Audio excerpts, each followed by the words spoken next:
From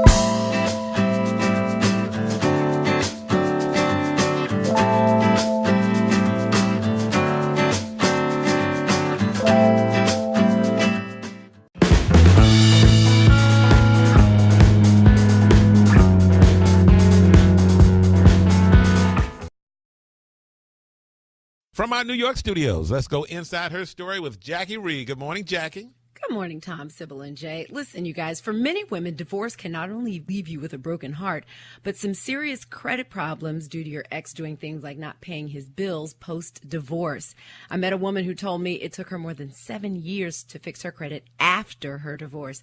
But there are ways to protect yourself. I'm going inside her story with credit repair specialist Paul Oster, who is the CEO of Better Qualify. Good morning, Paul. Listen, now I would think it's during the marriage that a spouse can do the most damage to your credit, depending on what accounts you share.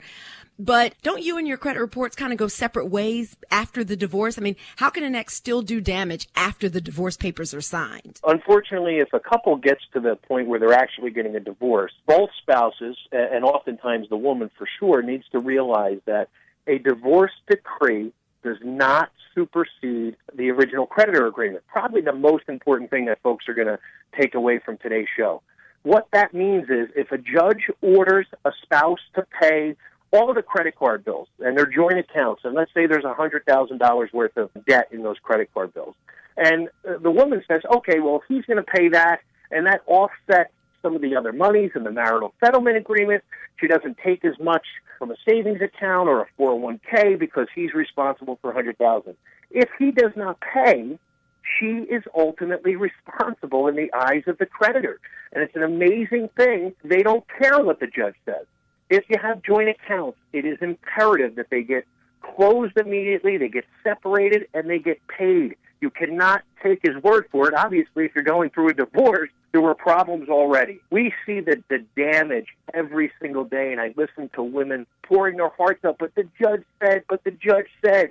And it's an amazing thing to me that more people do not realize that. Now, is it mostly women that you hear from in these types of situations? Because a lot of women still let their husbands handle the finances and really don't get involved in that. Do you still see that happening? Very large percentage of our clients have come through a divorce, and oftentimes it's the woman who suffers more.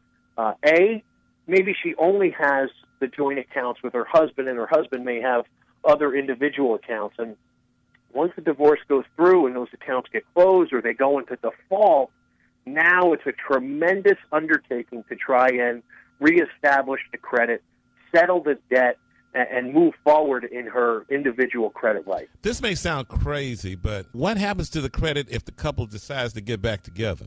Then they would both be responsible at that point in time. It won't get any better. No. It doesn't. It doesn't have any effect. The marital status has no effect on credit, other than the fact that you may have joint accounts, together. So I speak all the time in front of groups, and I just tell them, congratulations, you're moving forward. You're going to get married, but you don't have to be married with credit. You can get the same credit cards, just get individual accounts, and you can pay those accounts out of a joint bank account.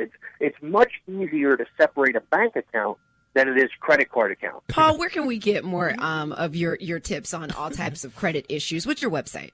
It's betterqualified.com. Paul, thank you so much. All right, ladies. It's cheaper to keep them. You said it, not me, Tom. .com. Paul, do you think prenups are smart? If you don't have a lot of money? I can answer that one. No, but do you have to be rich and famous to have a prenup? No, and prenups are smart, but again, they don't supersede original agreement, and it's almost a separate issue to deal with. A prenup will not protect you against credit card default.